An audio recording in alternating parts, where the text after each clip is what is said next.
Miren bien estas imágenes. Van a dar la vuelta al mundo. Estas ratas fueron alimentadas con maíz transgénico durante toda su vida. Los tumores que padecen son enormes. El estudio que permitió revelar el impacto de los OGM sobre la salud de estas ratas se acaba de terminar. Se necesitaron medios técnicos y financieros excepcionales.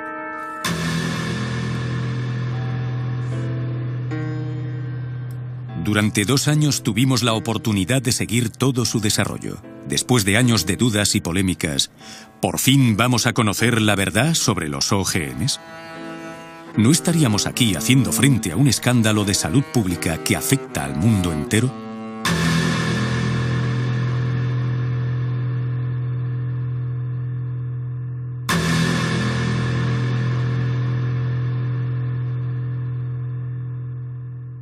Es, por lo tanto, a día de hoy el estudio más largo y más detallado sobre un OGM. También hicimos a la vez otro estudio sobre el principal pesticida en el mundo, el Roundup. Es un herbicida, pertenece a la principal categoría de pesticidas en el mundo. Trabajamos más de 1 año hasta conseguir maíces transgénicos, porque ningún productor de OGMs quería dárnoslos. Así de sencillo, dado que Monsanto les hace firmar acuerdos para que estas semillas no sirvan para la investigación. O llegado el caso, es necesario tener su acuerdo para hacerlo, y queríamos que el estudio fuese independiente. Es la primera vez que se hacen estudios de 2 años sobre OGMs. Aquí reside ya una gran diferencia. Además, intentamos evaluar el mayor número posible de parámetros bioquímicos y biológicos, con tomas de muestras de sangre reiteradas, tomas de peso y análisis de orina. Estudiamos los parámetros hepáticos, los parámetros urinarios, los parámetros sanguíneos, todos los que podemos estudiar. Los parámetros hormonales que tampoco fueron estudiados en los estudios anteriores. Se trata realmente de una primicia a nivel mundial. Hasta entonces, el maíz NK603, el OGM seleccionado para este estudio, había estado bajo estudio nada más que 3 meses y bajo el control único de su fabricante, Monsanto. En cuanto al Roundup, producido también por la multinacional y utilizado para el cultivo del maíz, no se ha evaluado más que su principio activo, el glifosato, y no su fórmula completa. Ahora bien, para permitir al principio activo penetrar en las células de las plantas, la empresa utiliza coadyuvantes que pueden a veces resultar más nocivos que el glifosato mismo.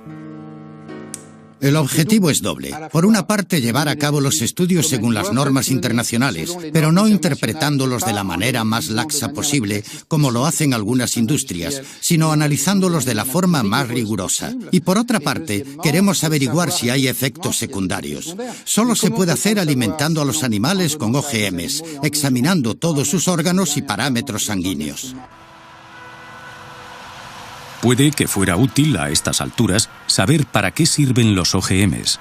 Muchas veces se trata de una planta que ha sido concebida o bien para producir su propio insecticida o bien para ser tolerante a un herbicida y poder recibir fuertes dosis sin morir.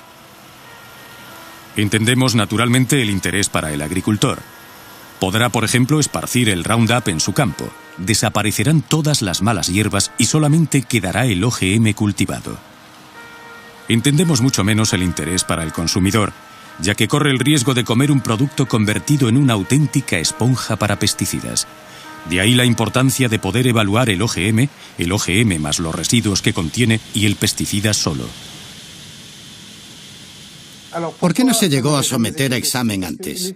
Porque las compañías hacían sus pruebas, o con OGMs tratados con Roundup, como debe ser, y entonces no se podía distinguir el efecto OGM del efecto Roundup, o las hacían sobre el OGM sin especificarlo.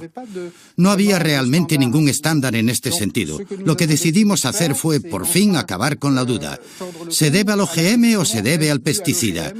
Ya que durante más de 10 años, las comisiones nacionales no se preocuparon por el efecto del pesticida. Así pues, Europa ni siquiera exige que se lleven sistemáticamente a cabo pruebas de toxicidad crónica sobre animales, y cuando las pide, son las propias compañías las que deciden sobre el protocolo a seguir. En el caso de la patata Amflora, por ejemplo, se hicieron pruebas sobre 30 ratas solamente, de las cuales solamente 10 consumían el OGM. Los maíces de Monsanto fueron probados sobre 400 ratas. A 80 las alimentaban con la planta transgénica, pero solo 40 fueron analizadas con respecto a la sangre. En todo caso, ninguno de estos estudios pasó de los 90 días. Bien, lo que se observa con este resultado es que tenemos grupos de ratas, machos y hembras, que comen OGM, OGMs más Roundup, o Roundup solo.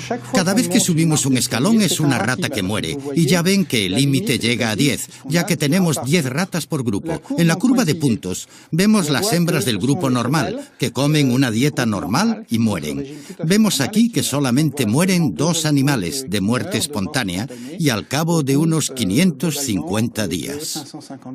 En cambio, todas las hembras que comen OGMs tratados con Roundup o que beben Roundup, mueren más que las ratas normales. Bueno, entonces se nos puede preguntar, ¿es estadísticamente significativo? A nosotros lo que nos interesa es que hay una mortalidad 6 veces superior en este grupo con respecto al grupo de control. Tenemos, por lo tanto, un aumento del 600%.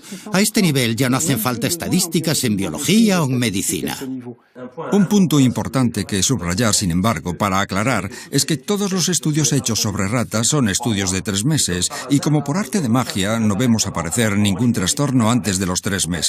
Los primeros trastornos aparecen al 4.º mes. Significa que los estudios de 3 meses no sirven para nada, sino para tener la conciencia tranquila y hacer que ingiramos productos potencialmente tóxicos. El equipo del profesor Seralini diseccionó cada una de las 200 ratas para analizar con exactitud lo que afectaba a sus órganos. El propósito: intentar entender cómo cada una de las 3 dietas, OGM, OGM más Roundup y Roundup solo, podía incidir sobre el metabolismo de los animales, y en particular, en lo que se refiere a la aparición de tumores que, sin sorpresa, solamente se desarrollan después del 3.er mes. El número de tumores palpables, bien visibles, que aparecen entre los animales durante el estudio, se ven en esta tabla. Aquí tenemos las ratas que solamente reciben OGMs, frente a las que tienen una alimentación normal. Observen que muy pocos machos tienen tumores, y son más resistentes a lo largo del tratamiento. Lo que observamos en estas tablas es que cada vez que subimos un escalón, tenemos grandes tumores que miden al menos 17 milímetros. Para una rata, y podemos enseñar las fotos, es enorme. Podría equivaler a un tumor así de grande para un humano. Es enorme. Resulta que identificamos cada uno de los tumores, y el 94% de los tumores son los llamados mamarios, es decir, que corresponderían a tumores en el pecho para las hembras. Aquí tenemos tumores en los riñones para los machos, aunque también tumores mamarios, lo cual es bastante excepcional entre los machos. Esto nos hace sospechar sobre algún efecto hormonal, que de hecho no es dosis dependiente. El 60% de los cánceres de mama en realidad dependen de perturbaciones hormonales. El estudio del profesor Seralini nos reserva una última sorpresa, y es consecuente. Mientras podíamos sospechar que la sobremortalidad de las ratas se debía principalmente al pesticida asociado al maíz, parece ser que el estudio ha evidenciado, por primera vez en el mundo, un efecto debido a la misma transgénesis. Esto significa que el simple hecho de intervenir en el genoma de la planta para modificarlo podría tener consecuencias que nadie hasta ahora había previsto. Es para cuestionar todas las concepciones científicas que llevaron a la invención de los OGMs.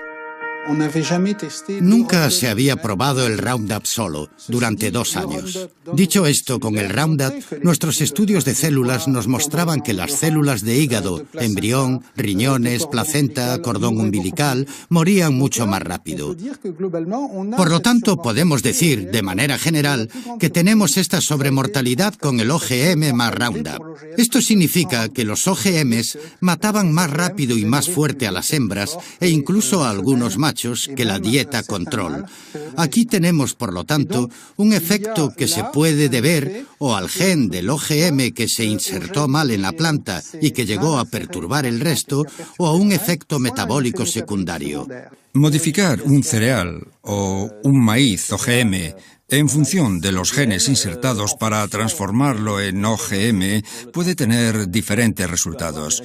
Esto significa que no necesariamente porque tal OGM tenga tal efecto, todos lo vayan a tener, y tal vez los haya que tengan muchos más. Lo impactante es que este OGM que comen los americanos es el OGM que importamos y que las agencias europeas, entre ellas francesas, autorizaron para la importación y la contaminación de la alimentación.